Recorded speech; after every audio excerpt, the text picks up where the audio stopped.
Então, dentro desse raio de ação, Samuel, e eu não estou falando a aura inteira, por exemplo, você sai do corpo e vai lá para longe, a aura mental e emocional colorida está toda, é sempre sua, mas no corpo tem a aura do físico, da onde se projeta o elo energético, o cordão de prata. Então, você está fora, mas a aura do corpo dilatou. Você com a aura do corpo astral está aqui em cima. Então, há uma espécie de contração. Você não consegue se mexer, não consegue voar e não consegue enxergar nada, principalmente se o para-chakra frontal está muito envolvido dentro dessa energia. E aí você não consegue enxergar. Aí você começa a pensar, tem que abrir os olhos. Isso dá a noção para a mente do corpo, ela é puxada de volta. Então, na hora que isso acontecer, o que a pessoa tem que fazer? Duas possibilidades. Estende as paramãos para frente, dá um passe, exterioriza energia. Na mesma hora, você consegue abrir esse campo e se projetar com mais lucidez. Ou segundo, pulsa a luz no para-chakra, porque desobstrui. Não era que você não estava vendo, a energia estava muito carregada no centro frontal. Isso é mais comum do que se pensa, muita gente passou por isso e não tem muitos livros falando desse tipo. Eu estou tirando da própria experiência, porque eu vivenciei muito disso e vivencio até hoje. Então eu sei exatamente o que a Marisa está falando, porque na adolescência eu passava isso, até eu descobrir qual era a causa. Aproveitando até o gancho aqui na pergunta muito interessante que a Marisa trouxe, em relação a essa percepção fora.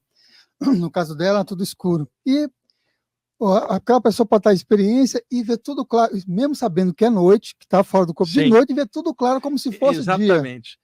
Porque para você enxergar um objeto aqui, você depende da reflexão dos fótons, as partículas de luz num objeto que reflete, seus olhos captam os impulsos luminosos, seu cérebro decodifica as imagens, você fala, estou vendo. Então não basta ver luz, tem que haver reflexão da luz para você ver.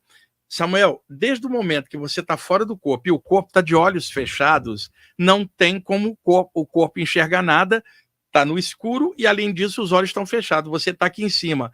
Na hora que você sai, tem uma espécie de claridade natural em tudo, que não posso comparar isso com a visão daqui, porque não depende da reflexão da luz. Agora, se o chakra da testa não tiver bem legal, pode dar uma sensação de obscuridade ou que não consegue enxergar. Mas existe uma claridade natural, você sabe que é noite ou dia, mas há uma espécie, sabe como é que os ocultistas chamaram isso? Luz astral. A palavra astral, popularizada pelo grande Paracelso, na Suíça, no século XVI, a palavra astral vem do latim astrum, estelar, estrelado, uma coisa que não é física, ela é astral. Depois os ocultistas passaram a usar muito a palavra astral, e no século XIX, havia um ocultista, na primeira metade do século XIX, que publicava material em aberto, que era muito considerado na época, que era o Eliphas Levi, que era o pseudônimo do abade Louis Constant, que tinha sido um padre que foi excomungado da Igreja Católica porque gostava de cabala e de ocultismo. Então ele passou a publicar livros, todos traduzidos aqui no Brasil, na época pelo Círculo Esotérico da Comunhão do Pensamento, lá, décadas atrás do século XX, depois pela editora Pensamento, os livros Chave dos Grandes Mistérios, História da Magia, Dogma e Ritual da Alta Magia, eu tenho todos. Eu lia isso com 17 anos, para você ter uma ideia. E ali, o Eliphas Levi era o cara que popularizou o nome luz astral na França. Depois dele vieram o pessoal da Ordem Martinista, Papi, Stanislas de Guaita e grandes autores. Então, o termo luz astral era usado para designar essa claridade interpenetrante a tudo.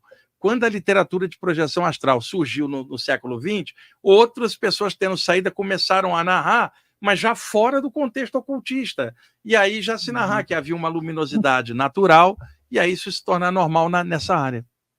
E aí, aproveitando esse gancho, né, de chakras e saídas do corpo, muitas pessoas elas entram em discussão, né, por onde que eu vou sair do meu corpo. Algumas pessoas discutem que é pelo chakra umbilical, outras pessoas discutem que pode ser pelo topo da cabeça, e fica essa discussão. Mas a maioria das pessoas, quando tem uma experiência fora do corpo, elas não se dão conta por onde elas saíram. Sim, né? sim, porque isso é geral. Na verdade, o corpo astral emerge de todas as partes, mas acontece que um dos 7 chakras principais pode estar um pouco mais estimulado do que os outros, dando a sensação de que foi exatamente por aquele ponto. Mas, na verdade, é da cabeça aos pés, o corpo astral desprende. Às vezes parece um vapor saindo e tomando a configuração humanoide. Às vezes já sai só com a forma energética e, às vezes, a pessoa deita e apaga, Rafael, Quando ela acorda, está lá longe, fora do corpo, sem ter visto a saída.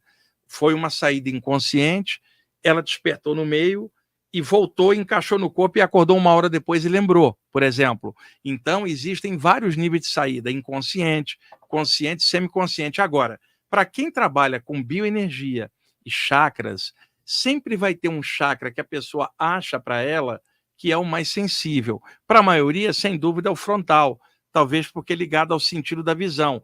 Para o outro vai ser o cardiorrespiratório, para o outro vai ser o umbilical. Então, na hora da saída, vai dar a impressão de que sai exatamente por aquele ponto, mas está saindo de todos os pontos. Mas é que o foco da consciência dela está mais ligado ao centro que ela usa mais. Então, daí dá essa sensação. Quando ela sai, o cordão de prata é um feixe de energia que sai da cabeça aos pés, o corpo astral sai, da cabeça aos pés saem milhares de filamentos. Da região dos 7 chakras saem os filamentos principais, que vão se juntando, Fael, até formar um feixe de energia que a tradição hermética chamou de cordão de prata, que é uma metáfora tirada do Eclesiastes da Bíblia. Lá o pregador, que era o sábio Salomão, sob pseudônimo, quem quiser conferir, é Eclesiastes capítulo 12, versículos 6 e 7, onde o pregador diz que na hora da morte rompe-se o cordão de prata, o espírito sobe ao céu, o corpo desce à terra, significando que havia um elo que se romperia na hora da morte. Séculos depois, os ocultistas chamaram de cordão de prata tirado do Eclesiastes, mas não é uma corda nem é de metal, está de sacanagem. É um feixe de energia que se projeta. Então, na hora que esse feixe se projeta, da região dos 7 chakras, sempre vai ter um feixe maior, um filamento maior, levando a pessoa a achar que o cordão de prata está saindo dali, mas ele está saindo de todas as partes. Então, um autor vai falar, eu vi saindo do peito. O outro vai falar, eu vi saindo da barriga. E o outro vai falar, eu vi saindo da cabeça. Então, pode variar o ponto em que a pessoa percebe, mas sai de todas as partes. Agora, olhando de conjunto a literatura de projeção astral, 80% dos relatos vai mostrar na cabeça. Não significando que é só ali, sai de todas as partes.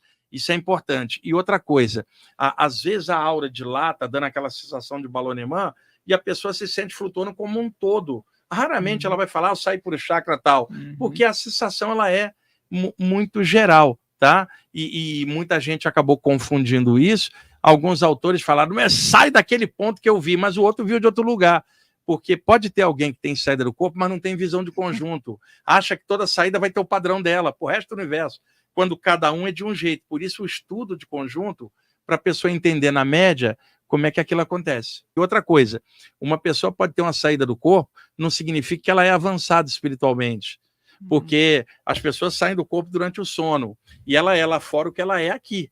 Então, pode ter uma pessoa mal intencionada, né? Mas ela não vai ter acesso a outros planos, ela vai ficar gravitando por aqui, porque a densidade dela é grossa. Mas fenômenos paranormais não são o verdadeiro desenvolvimento espiritual, porque uma coisa é o conjunto das capacidades parapsíquicas, clarividência, mediunidade, projeção. A outra coisa é o conjunto de valores que você desenvolve no teu caráter, paciência, amor, sabedoria. Então pode ser, Fael, que alguém desenvolveu uma capacidade parapsíquica e não desenvolveu a qualidade de caráter para lidar com aquilo. Ela vai se enrolar com a capacidade paranormal. Então, desenvolvimento parapsíquico não é desenvolvimento espiritual. O espiritual é o caráter da pessoa. Agora, se a pessoa está tendo essas experiências e tem caráter, ela junta uma coisa com a outra, aí vai dar um processo de crescimento. E a saída do corpo é uma dessas alavancas que dá esse processo. E um detalhe, Samuel, alguém olha um clarividente, um médium, um projetor ou projetor e fala assim, essa pessoa é tão evoluída espiritualmente. Ela não é evoluída espiritualmente. Ela tem uma abertura parapsíquica e pode estar toda enrolada e até fazer um mal com aquilo. Então isso explica médium canalha, projetor, projetora pilantra, clarividente safado, médium que usa a mediunidade para manipular os outros e daí por diante. Porque a capacidade é a capacidade. Se não tiver um caráter sadio, como é que vai equilibrar isso? Então isso explica manipulação na mediunidade, de guru sobre discípulo, exploração sexual. Isso explica projetor que tem saída do corpo e no dia a dia não presta enquanto pessoa em relação aos outros, à sociedade em geral, só para não confundir. A saída do corpo, ela abre caminho, mas se a pessoa não quiser crescer, não adianta. Pode ter o Buda do lado dela, ela não cresce. Então, o mais legal, quando estas experiências estão dentro do prisma da evolução, porque aí você soma uma coisa com a outra, aí realmente melhora a pessoa.